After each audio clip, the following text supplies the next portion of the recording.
The Obama administration's decision to close Guantanamo Bay prison is coming under new scrutiny. The New York Times reports a terrorist released from Gitmo 2 years ago has now become an al-Qaeda leader. The report highlights some of the potential difficulties of closing the controversial prison within a year, as the president has ordered. Eric Stakelbeck has more in tonight's top story.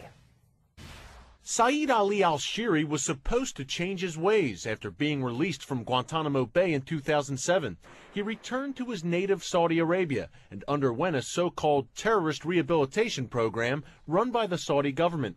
But it appears the program failed. Al-Shiri soon made his way to Yemen, where he's emerged as a high-ranking al-Qaeda deputy.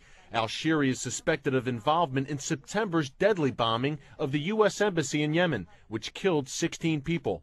Al-Shiri is just one of dozens of former Gitmo detainees who are thought to have returned to the battlefield since being released from American custody. If you just release them and they go back to the battlefield, then you do have a problem. Cliff May is president of the Foundation for the Defense of Democracies in Washington.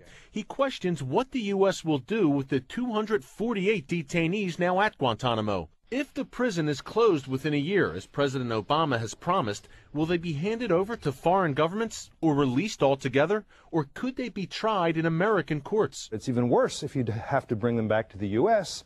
and possibly have to release them on U.S. soil, because you can't convict them, and maybe you can't convict them because their confessions will be said to have been coerced or torture. Soldiers out in the field are not playing CSI Miami. They're not collecting evidence that can be used in a court in the United States. Critics of the Obama plan say Gitmo detainees are too dangerous to be held in city jails or state prisons.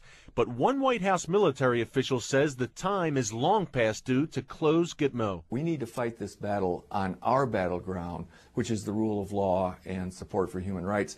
And Guantanamo undermined that message at every turn. Closing Gitmo and putting the military tribunals there on hold is just one way President Obama is breaking with the Bush administration. He's also issued an order that all detainees be treated according to the Geneva Conventions, and that every interrogation be consistent with the rules laid out in the Army Field Manual.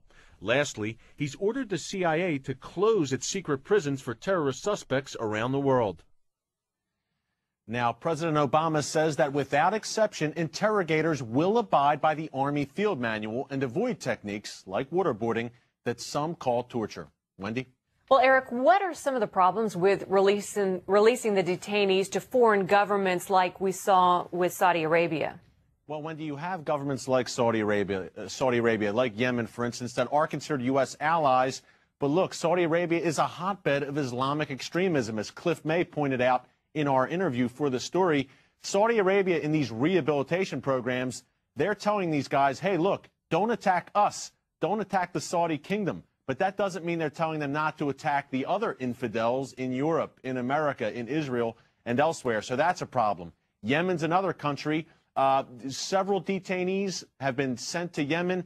There's been several jailbreaks of al-Qaeda operatives escaping jails in Yemen. So that's problematic. I think right now the Obama administration itself doesn't really know where to put these guys. I think President Obama is leaving that up to his aides. I think really, Wendy, this is a nod to the political left, which has staunchly supported President Obama and has staunchly opposed Guantanamo Bay. Well, you know, so far the Obama administration has avoided using the term war on terror, which we heard so much during the last 8 years. Is this a new approach as well?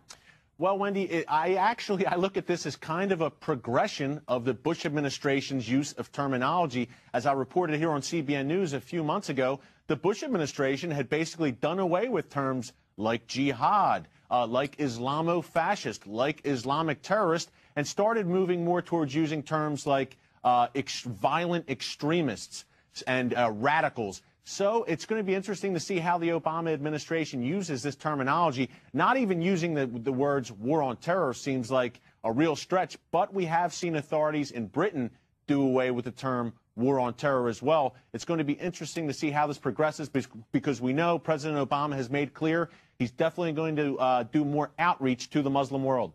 Very interesting. Eric Stakelbeck, thanks. Thank you, Wendy.